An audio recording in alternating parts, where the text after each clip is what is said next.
আসসালামু আলাইকুম ওয়া রাহমাতুল্লাহ। আসরের নামাজের পর ছোট্ট এই ইস্তেগফারটি 21 বার পাঠ করুন। ইনশাআল্লাহ আল্লাহ তাআলা আপনাকে 13টি পুরস্কার দান করবেন। তার মধ্যে সবচেয়ে দামি পুরস্কার হলো আপনার জীবনের সকল গুনাহই ক্ষমা করে দিবেন। সুবহানাল্লাহ। এছাড়াও আরো 12টি গুরুত্বপূর্ণ পুরস্কার আল্লাহ তাআলা আপনাকে দান করবেন। তো প্রিয় দর্শক, একজন মুমিন হিসেবে ভিডিওটি আপনার জন্য খুবই গুরুত্বপূর্ণ, কারণ আমি বিশ্বাস করি যে ব্যক্তি চায় তার গুনাহকে ক্ষমা করাতে, যে ব্যক্তি আল্লাহ তাআলাকে ভালোবাসে, সে আজকের ভিডিওটি সম্পূর্ণ দেখবে এবং এইখান থেকে ইস্তেগফারের এই আমলটি শিখে পরবর্তীতে সে সুন্দরভাবে আসরের নামাজের পর এই ইস্তেগফারের আমলটি পাঠ করবে। ইনশাআল্লাহ আল্লাহ তাআলা তাকে 13টি পুরস্কার দান করবেন। সবচেয়ে বড় পুরস্কার দান করবেন, সেটা হলো তার জীবনের সকল গুনাহই ক্ষমা করে দিবেন এবং পূর্ববর্তী গুনাহের সমপরিমাণ নেক তার আমলনামায় যোগ করে দিবেন ইনশাআল্লাহ। প্রিয় দর্শক, তাই একজন মুমিন হিসেবে ভিডিওটি আপনার জন্য খুবই গুরুত্বপূর্ণ। তাহলে চলুন আমরা মূল আলোচনায় চলে আসি। প্রিয় দর্শক, এই জীবনে তো গুনাহের কাজ আমরা কম করলাম না। এই গুনাহ করা সত্ত্বেও একটি দিনও আমরা 2 ফোঁটা চোখের পানি ফেলে আল্লাহর দরবারে কোনোদিন বলিনি, হে মাবুদ, তুমি আমাদের জীবনের সকল গুনাহ ক্ষমা করে দাও। অথচ একটি পাথর কোনো গুনাহ না থাকা সত্ত্বেও সে কাঁদতে কাঁদতে একেবারে চোখের পানি দিয়ে নহর বানিয়ে ফেলেছিল। হযরত মুসা আলাইহিসসালাম একদিন এক ময়দান দিয়ে যাচ্ছেন, তো পথিমধ্যে যাওয়ার সময় তিনি দেখলেন একটি পাথরের মধ্য থেকে কান্নার আওয়াজ আসে। তখন তিনি ওই পাথরকে জিজ্ঞাসা করলেন, হে পাথর, তুমি কেন কাঁদো? অনেকে প্রশ্ন করবে, পাথর আবার কিভাবে কথা বলে? প্রিয় দর্শক, আল্লাহ তাআলা যদি চায় সকল কিছুই সম্ভব, আল্লাহ তাআলা যদি না চায় কোনো কিছুই সম্ভব না। তখন পাথর বলল, হে নবী মুসা, আমি শুনলাম আল্লাহ তাআলা মানুষ আর পাথর দিয়ে জাহান্নামের আগুনকে প্রজ্বলিত করবেন। আপনি তো আল্লাহ তাআলার সাথে কথা বলেন, আপনি একটু আল্লাহ তাআলার কাছে বলে দিয়েন আল্লাহ তাআলা যেন আমাকে মাফ করে দেয়। তখন মুসা আলাইহিসসালাম আল্লাহ তাআলার দরবারে গেলেন। তখন তিনি সকল কথা বললেন, কিন্তু এই কথাটা, পাথরেরই কথাটা বলতে ভুলে গেলেন। তখন তিনি ফিরে আসার সময় আল্লাহ তাআলা তো সকল কিছুই জানেন। আল্লাহ তাআলা ডাক দিয়ে বললেন, হে মুসা, তোমাকে না একটি পাথর বলেছিল আমার কাছে কিছু বলতে? তখন তিনি বললেন, হ্যাঁ মালিক, আমি ভুলে গিয়েছিলাম। হ্যাঁ, ওই পাথরটি আমাকে বলেছিল আপনি যেন তাকে জ্বালানোর পূর্বে তাকে মাফ করে দেন। তখন মুসা আলাইহিসসালাম বললেন, হে মালিক, আপনি তাকে মাফ করে দেন। তখন আল্লাহ তাআলা বললেন, হে নবী মুসা, তুমি তাকে গিয়ে বলে দিও আমি তার কান্নার বদৌলতে আমি তাকে মাফ করে দিয়েছি। তখন মুসা আলাইহিসসালাম এই কথা শুনে তিনি আবার সেই ময়দান দিয়ে যাচ্ছেন, সে মাঠ দিয়ে যাচ্ছেন। তখন সে পাথর নবী মুসা আলাইহিসসালামকে জিজ্ঞাসা করল, আপনি কি আল্লাহ তাআলার কাছে কিছু বলেছিলেন? আল্লাহ কি আমাকে মাফ করেছে? তখন মুসা আলাইহিসসালাম বললেন, হ্যাঁ পাথর, তোমাকে আল্লাহ তাআলা মাফ করে দিয়েছে। তোমার কান্না আল্লাহ তাআলা অনেক পছন্দ করেছেন। তখন মুসা আলাইহিসসালাম এই কথাটুকু বলে তিনি আবার চলে গেলেন।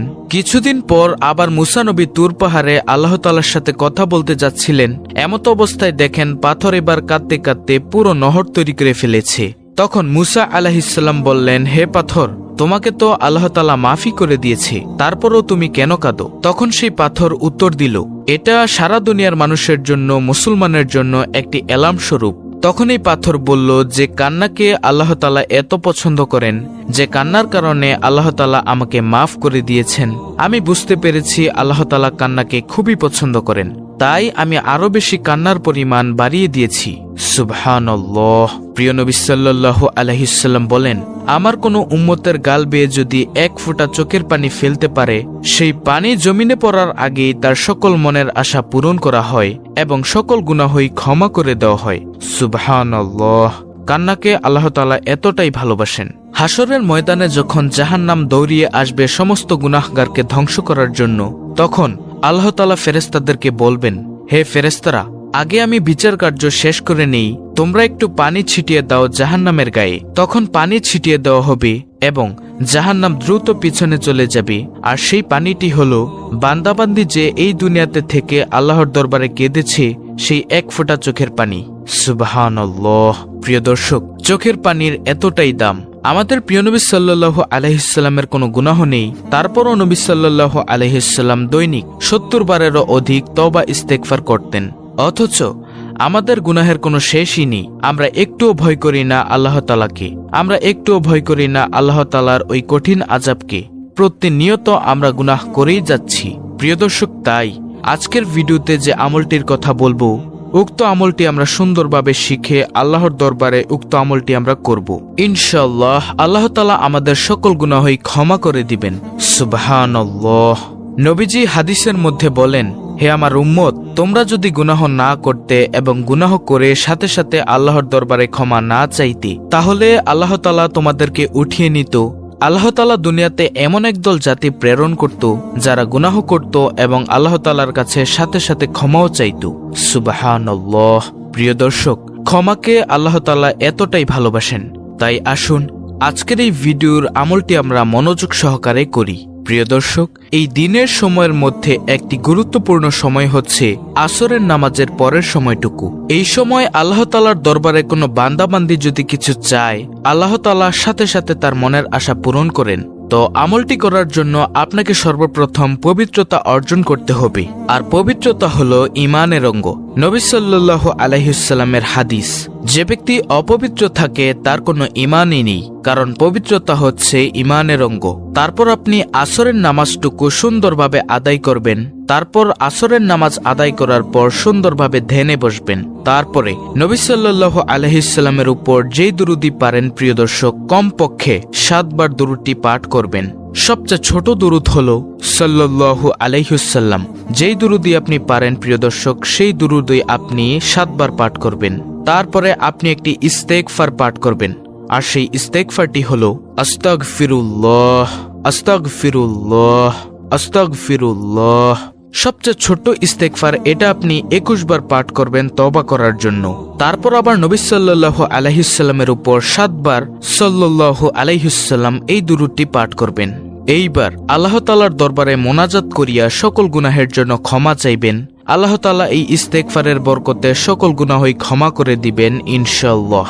এছাড়াও আপনাকে 13টি উত্তম পুরস্কার দান করবেন। তার মধ্যে সবচেয়ে বড় পুরস্কার হলো সকল গুনাহই ক্ষমা করে দিবেন।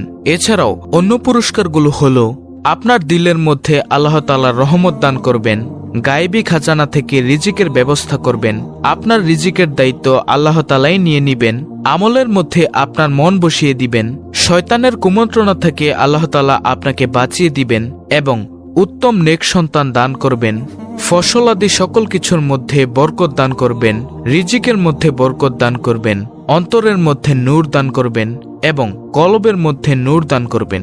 তখন আপনি দেখবেন যত আমল করবেন তত আমলই ভালো লাগে। ওই যে সকল গুনাহ ক্ষমা হয়ে গেছে এবং শয়তান আপনার অন্তর থেকে চলে গেছে। আর তাই আল্লাহ তাআলা আপনাকে এই ফজিলত দান করেছেন। আর সবচেয়ে উত্তম পুরস্কার যেটা হলো আপনার জীবনের সকল গুনাহ আল্লাহ তাআলা ক্ষমা করে দিবেন এবং পূর্ববর্তী গুনাহের সমপরিমাণ নেক আপনার আমলনামায় যোগ করে দিবেন। তাই আসুন প্রিয় দর্শক, আমরা উক্ত আমলটি করে আল্লাহর দরবার থেকে সকল গুনাহ ক্ষমা করিয়ে নেই। প্রিয় দর্শক, অত্যন্ত কার্যকরী এই ভিডিওটি যদি ভালো লাগে তাহলে অবশ্যই চ্যানেলটিকে সাবস্ক্রাইব করে নেবেন এবং ভিডিওটি বেশি বেশি করে শেয়ার করে দিবেন যেন অপর মুসলিম ভাই বোনেরাও দেখতে পারে।